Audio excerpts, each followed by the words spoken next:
It's Sunday, April 17th, 2022. This is all about your Benjamins and your weekly mixtape and weekly review. Hope you're having a great day. To those celebrating, happy Easter, and to those not, happy Sunday. I know it's been a couple weeks since I've been gone. We've been traveling for soccer, and we had another travel in there. I forget what it was that messed up doing the video, but we're back. And let's get to the headlines that may or may not be impacting your financial plan and portfolio. And just a few headlines as you can see down below. And honestly, topics we've hit on for the last few weeks. Nothing new, just new numbers and progression and maybe a little bit of commentary. So we'll hop right in and let you get to your day. So the first one is inflation. That's the big topic right now. Everybody's talking about it. Everybody's feeling it. And we hit another 4-decade high at 8.5%. Now, the word on the street and expectations and hope are that we are possibly peaking, meaning that maybe we've hit the high of where inflation is going to go. And then the next question is, how long do we sit up here? How long before we start to go back down more to a normal level? The tricky thing with inflation is, even though as inflation goes back down, typically prices don't go down with it. Meaning, if we drop down to 3%, that doesn't mean prices go down. It means that this 8.5% high that we've now kicked in, that the future inflation is going to go from there. So if it goes up 8% and now inflation were to drop down to 3% next year if we're lucky, that 3% is now growing off of this 8.5% higher, if that makes sense. Probably a pretty crummy job. Would have been nice if I had some charts to go along with that, but nonetheless, inflation stays, it doesn't go away, and when we reset to a new level, that's going off of that high. So we'll have to pay attention there. I was listening to my friend Josh Brown and Michael Batnick and Nick Majuli on their Compound show every Friday, and Josh had an interesting comment talking about that inflation might be peaking in some areas, but it may just be ramping up in others, and that if you look at the different areas of the market, different sectors, there are certain places like travel, which inflation is peaking right now. More people want to travel. If you've looked to book a flight, it's way more expensive now than it was just 6 months ago. There's other areas that may be furniture, maybe in the home building, some other areas where that inflation may be peaking or even coming down. So it seems as if inflation, although we like to work in a world, although we like to pretend that the world works in absolutes, it kind of moves around the different sectors. And I thought it was a wise observation from Josh and just thought I would share it there. So not mine, not my observation. I didn't come up with it, but I really liked it and thought I would bring it up here. Let's get to another area of quote-unquote inflation, would be interest rates going up. Mortgages hit a 5% mortgage on the 30-year rate, so that is the highest since 2011. Still historically relatively low. I remember hearing people talk about getting their first mortgage when it was 12, 13% for a mortgage. So still relatively low, but much higher than what it was. We refinanced last year at 2.625, so almost double what we did. Now, the impact on that is, obviously, those of us that were able to lock in, we're feeling really good about our situation, but it impacts the amount of house that people can buy. And we've seen housing prices go up. We'll see if this slows the increase in pricing in homes, but with the inventory as low as it is and people still looking to move, I don't know if the interest rates are going to do anything to prices, or if it will slow things down, or it could do the other thing, it could ramp up buying new houses, because if people expect in 2 or 3 months mortgages to be at 6%, then they want to buy while it's 5%. So be interesting to see how the psychology of all this plays out. So much about money and investing and financial planning and finances is psychological, it's emotional, it's behavior, and we get to see this in real life, although we may not be really picking up on it till after the fact. So nonetheless, the headline is mortgage rates for a 30-year mortgage are up at 5%, a high from 2011. Next up, this was a lot of press, at least in the finance world and social media world. May not be that important to you, but Elon Musk made an offer for Twitter. So this is the platform that so many of us in finance use to connect with each other. It's where I get most of my news, my information. I built a tremendous network of friends thanks to Twitter. Despite all of the negative sides to it, I still think it's a good platform if you use it properly. But nonetheless, Elon Musk wants to buy it and take it private. So you've got the taking it private. What does it mean? There has been some banning of personalities and people from Twitter. There's a lot of anonymous accounts on Twitter. There's a lot of nasty and ugly on Twitter as well. What does it do to First Amendment rights? All of those things. Elon Musk says that Twitter is actually taking away our First Amendment right and freedom of speech, and that by taking it private, it could be self-policed by the community, by the users of Twitter, and it would be better used, a better form of communication.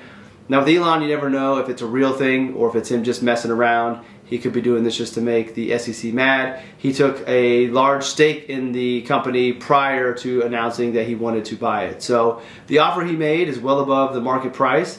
Interestingly enough, if you look at the day he announced his offer, the stock price didn't really do anything. It may have even gone down. I'm not sure if it did or not, but it didn't go up. You would expect at an offer higher that the stock, if the market believed it was going to happen, then the stock price should go up to that. It's pricing in that information. So if we know we're going to get an offer here, it's going to move the price up there. If the offer is high and the price stays the same or even goes down, then that's saying that investors don't really think it's going to go through. So it could be they don't think it's going to go through because Elon Musk isn't serious, or they don't think it's going to go through because Twitter's board won't allow it, the shareholders won't allow it, the government somehow won't allow it. So this will be an interesting kind of soap opera, if you will. It's not going to be really anything important to the grand scheme of life in your financial plan, but because I use Twitter so much and I have had a positive experience with it, and it was a big headline this week, a lot of conversations, I thought it was worth bringing up here. The last two we'll go through real quick. I know I have a lot of Peloton users that are followers and clients. Peloton is going to actually cut the prices of the bikes, but they're raising the price of the subscription. And selfishly, I'm like, man, that stinks because I just paid my bike off, and now the subscription, which I was at, is going to go up. First world problems. I love the bike. I wouldn't stop. I wouldn't cancel my subscription because of that. But if you've ever been in the market for a Peloton and you were thinking about it, hold off until those price decreases go down. But be prepared to see your subscription fees to go up to use the classes. I totally think it's worth it. Not only is it the spin classes, but they've got running, they've got yoga, they've got HIIT workouts, they've got everything on there. Meditation as well. So it's Pilates. I think it's worth it, especially if you don't have a gym to go to. You can get everything you need from there, and if you have the bike, that's great as well. And finally, going back to Twitter, this is going to the crypto space. Jack Dorsey, the former CEO of Twitter, sold a tweet as an NFT, his very first tweet as an NFT for $2.9 million a couple years ago, maybe even last year. And they're now saying that tweet that is now an NFT might go for under $14,000. So think about that. You were the person who bought this for 2.9 during the big run-up of NFTs, and now you might be able to sell it for $14,000. I only bring this up that the crypto space, as exciting as it is, the NFT space, as exciting as it is, I'm participating in it. I've made NFTs with no expectations of anything happening, to learn and have some fun. I've purchased NFTs. I've purchased NFTs that I have no expectation of them going up in value. I purchased them to learn, and then also purchased them because they're ones I'm interested in, whether it is the actual art or supporting the artist or just being a part of the community that goes along with the NFT. I bring this up. If you are going to be investing in NFTs, I would encourage you to talk to your financial advisor, make sure it makes sense, make sure you're spending an appropriate amount of your investable assets in that area, and then also go into them without the expectation of them going up, because it's still such a new space. There's going to be a lot of these NFT projects that go to zero. There'll be a good amount that survive and do really well. It's hard to pick the next one. So to say that it is a safe investment is crazy. To pay $2.9 million and see it a year later or so worth only $14,000 has got to be a kick to the gut, but it's a good warning. For us, it's not going to be a $2.9 million NFT. It might be a $2,000 NFT that is now worth $100. You have to be prepared for that to happen if you go into the NFT space. And that's why I say, if you're going to buy an NFT, buy it because you like it. Because if you get stuck with it and it's worth zero, at least have something that you would want to show when our digital frames come to be reality, and you can go through and you can change the NFT that's on there depending on who comes in or what you want to see. Make sure it's something that you would like to see in the future. All right, that's it for the week in review. Headlines have been covered. Make sure you check out the mixtape down below. Also going to do a quick plug for Pursuit. If you all remember, there was the podcast on All About Your Benjamins every Friday called The Pursuit. I spun that off. There's a new brand called Pursuit, PRST. You can go find it at pursuit.co.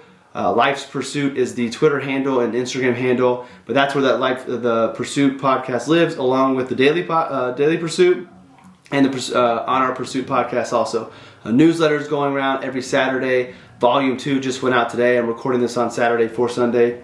If you're interested in following your passions, if you're interested in making passions a bigger part of your life, trying to build a life that you really want versus the life that you're told, that's the place to go. As you've noticed, All About Your Benjamins content has kind of slowed down as I ramp up Pursuit.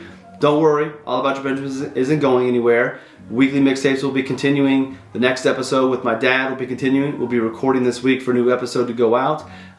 So All About Your Benjamins will still always exist.